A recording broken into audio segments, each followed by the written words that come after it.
Continuamos con nuestra serie Siria, el Islam y la Biblia, parte 5.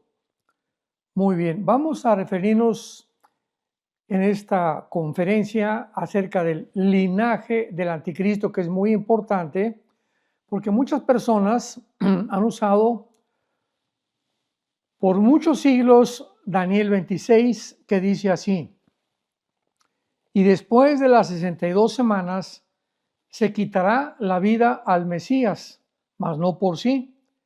Y el pueblo de un príncipe que ha de venir destruirá la ciudad y el santuario, y su fin será con inundación, y hasta el fin de la guerra durarán las devastaciones. Entonces, han usado este versículo para enseñar que el anticristo surgiría de Europa. Sin embargo, vayamos a examinar el resto de este versículo para determinar de una forma más clara y más correcta el verdadero linaje, ya sea europeo o islámico, de donde surgirá el anticristo.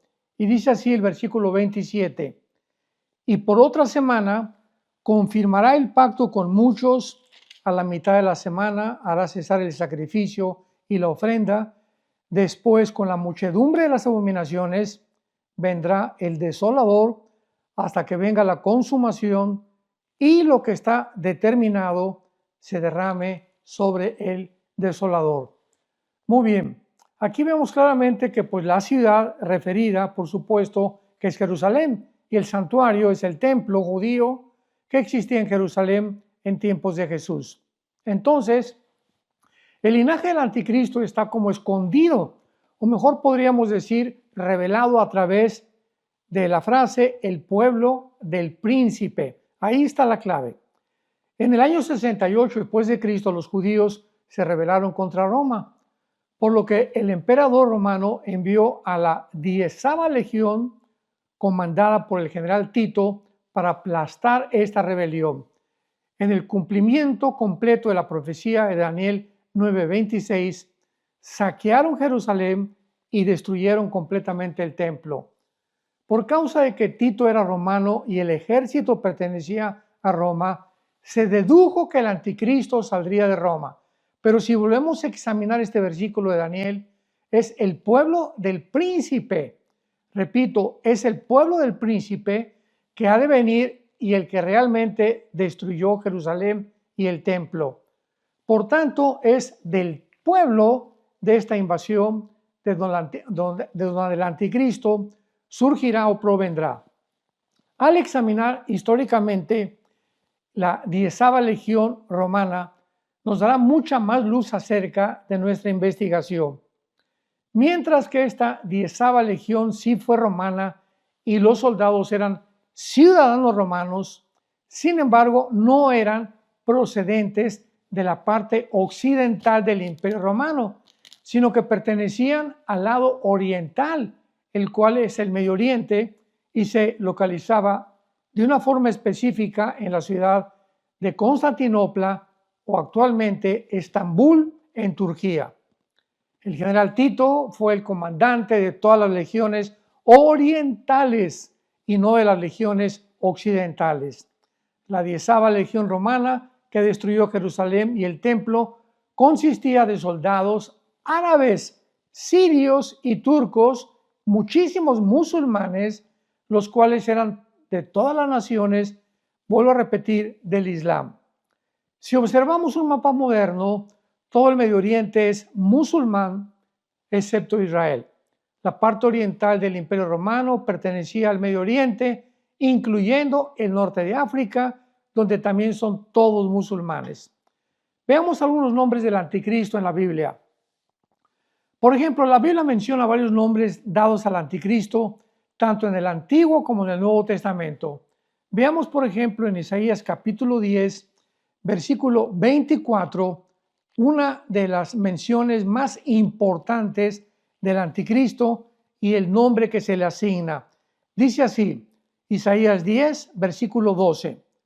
Acontecerá que después que el Señor haya acabado, cuando el Señor haya acabado toda su obra en el monte de Sión y en Jerusalén, castigará el fruto de la soberbia del corazón del rey de Asiria.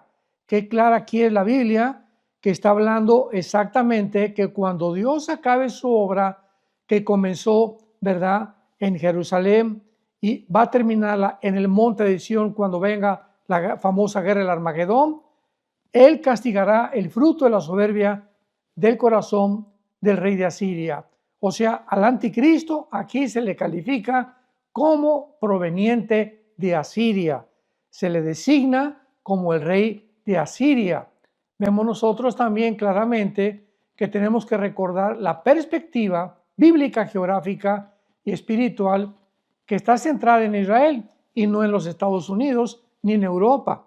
Entonces el anticristo tiene que provenir del norte de Israel, o sea, de Siria, de Irak, de Líbano o de Turquía, pero nunca de Rusia, como se ha de alguna forma equivocada prevalecido esta interpretación, y lo encontramos claramente en el capítulo 10, versículo 8 al 11 del libro de Daniel. Aquí está determinada claramente el futuro o lo que aconteció con el imperio griego. Y vemos en el capítulo 8 de Daniel, versículo 14, que dice la Biblia que cuando esto sucedió, es el versículo 8, Daniel 8, versículo 8.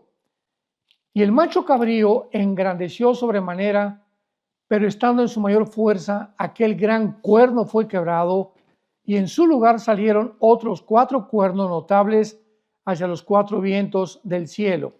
Aquí está hablando claramente del macho cabrío que está personificando al anticristo y en este momento al imperio griego en la figura de Alejandro el Magno.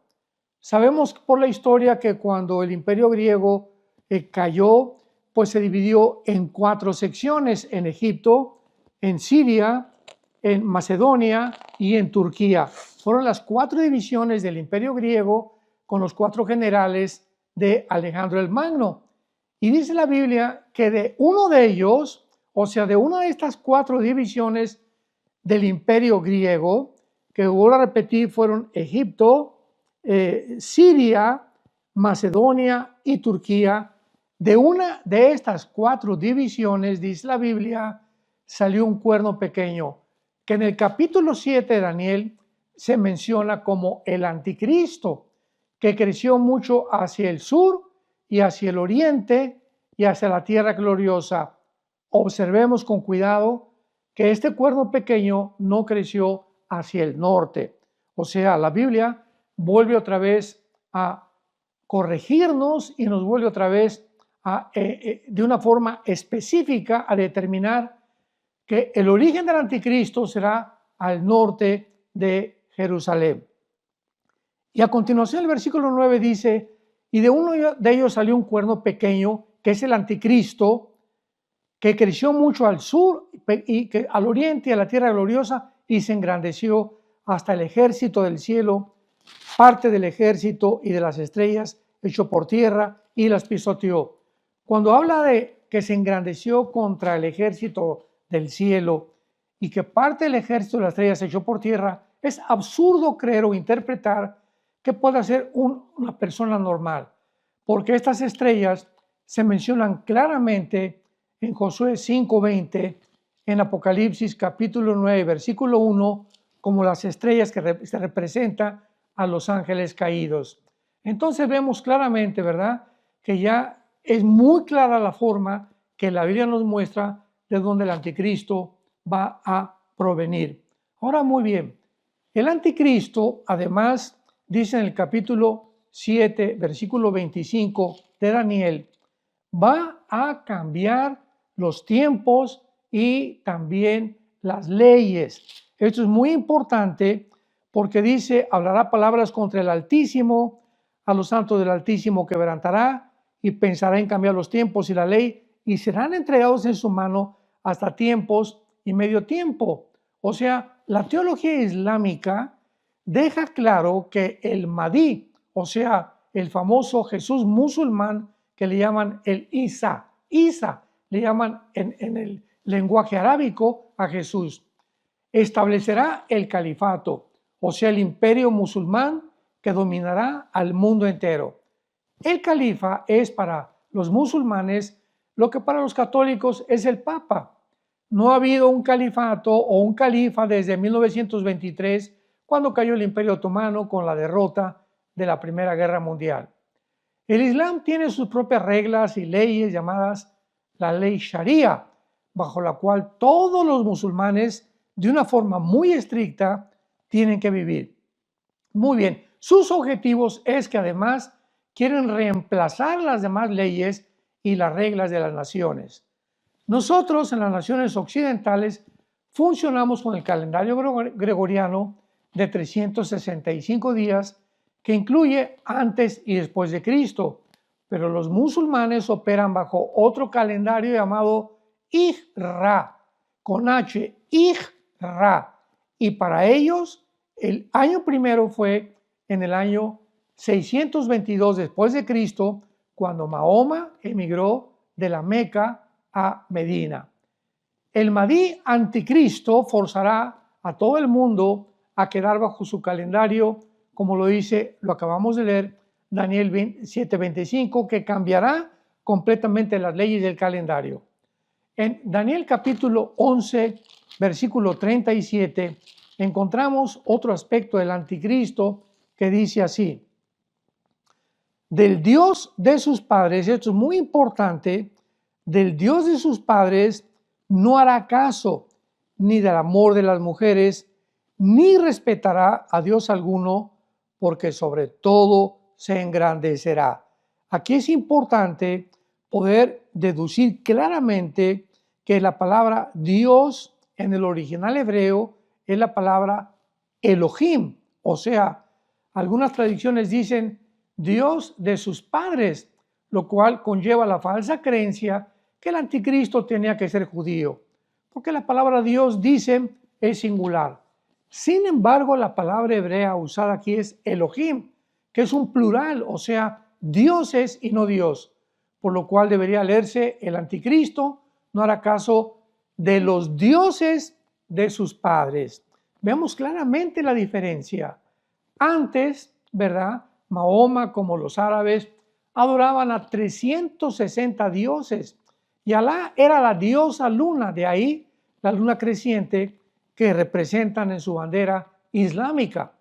Mahoma comenzó a declarar que todos los demás dioses eran falsos y que Alá era el único Dios, por lo que Mahoma no hizo caso de los dioses de sus padres y tampoco lo hará del Mahdi anticristo. Ahora vemos también a continuación que el anticristo en el mismo versículo no hará caso del amor de las mujeres. Estas palabras se han prestado a tres diversas interpretaciones. La primera es que el anticristo será un homosexual. La segunda, que no hará caso por el deseo de las mujeres judías que quieran dar luz al Mesías. Y la tercera es que el Islam es opresivo, cruel y menospreciativo hacia las mujeres. El Islam enseña que las mujeres solo tienen la mitad del cerebro. Eso es lo que enseña el Islam. Que el hombre la puede abandonar en cualquier momento y bajo cualquier pretexto, y que solo dos mujeres pueden testificar contra un hombre. Una mujer musulmana no puede casarse con un hombre no musulmán, pero un hombre sí puede casarse con una mujer no musulmana. Si una mujer musulmana comete adulterio, el marido la puede cortar, le puede cortar la cabeza y la puede matar a pedradas. Además, los hombres musulmanes reciben en el paraíso cuando mueren a 72 vírgenes. Esto se encuentra en el Corán, en la Sura 78, versículo 31. Por lo cual no nos sorprende que los hombres musulmanes quieran morir como mártires. Y podemos preguntarnos en este momento, ¿por qué las mujeres o por qué hay mujeres musulmanas suicidas con bombas? ¿Qué las motiva? La respuesta es el miedo.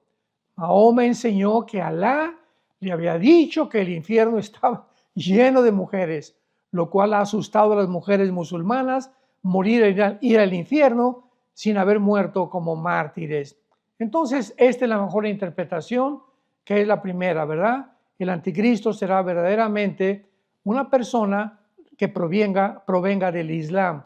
Va a cambiar las leyes mediante la ley Sharia, y finalmente, como lo dice el versículo 37 de Daniel 11, será un homosexual. No hará caso de las mujeres, pues no tendrá tiempo, ¿verdad?, ni siquiera de formar una familia, porque vendrá exclusivamente con la ambición tan grande que ha prevalecido desde la Torre de Babel, el control de un mundo global.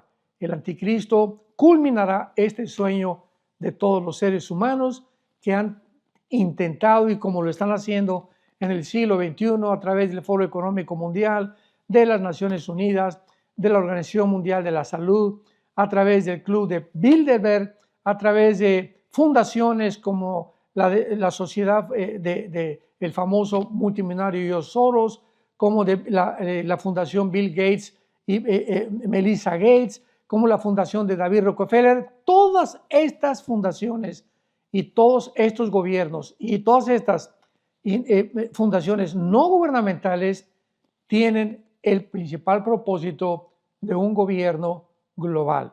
Así que pues estamos en un mundo donde ya está chocando Estados Unidos con la nueva presidencia de Donald Trump contra el mundo que es globalista completamente. Va a haber un conflicto tremendo.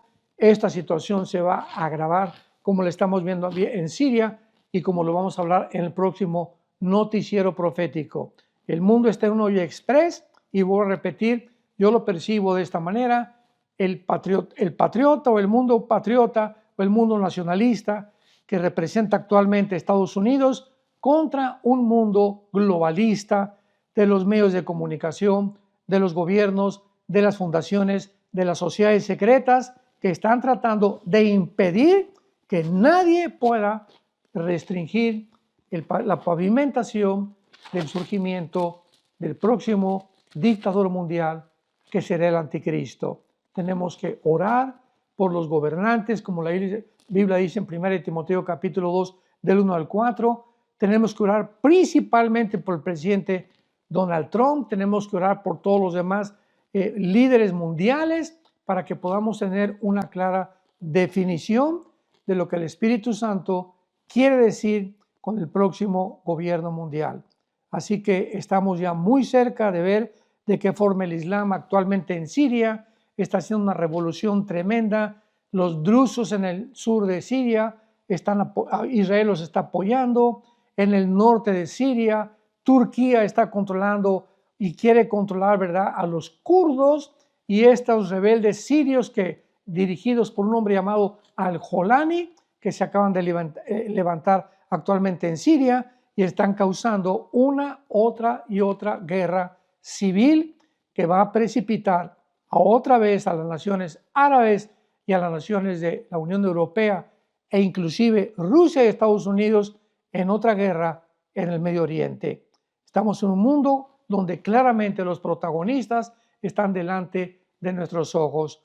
Oremos pues para que podamos, mientras viene Jesucristo por nosotros, tener una claridad y no oír todo lo que los medios de comunicación nos tratan de pervertir y nos tratan de distorsionar completamente para hacer de personajes o de unos o de otros, que son los diablos y que esta es la nación y que por qué los aranceles de Trump, sin que nos demos cuenta el trasfondo bíblico del mundo espiritual que está actuando en el mundo físico donde tú y yo vivimos, en la dimensión física visible, donde un mundo espiritual está tratando de controlar al mundo para llevarlo a una tercera guerra mundial.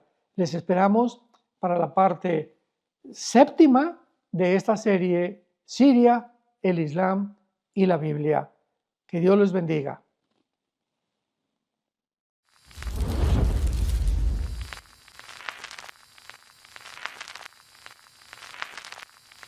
Hola, ¿qué tal? Me da mucho gusto saludarles y quisiera simplemente comunicarles que gracias a todos ustedes a través de todas las naciones del mundo que aman la palabra de Dios y que realmente están interesados en que nosotros como organización, Vida Nueva para el Mundo y Armando Alducin Ministries, continuemos predicando el Evangelio de la Gracia de Jesucristo y que podamos nosotros continuar haciéndolo gracias a sus donaciones.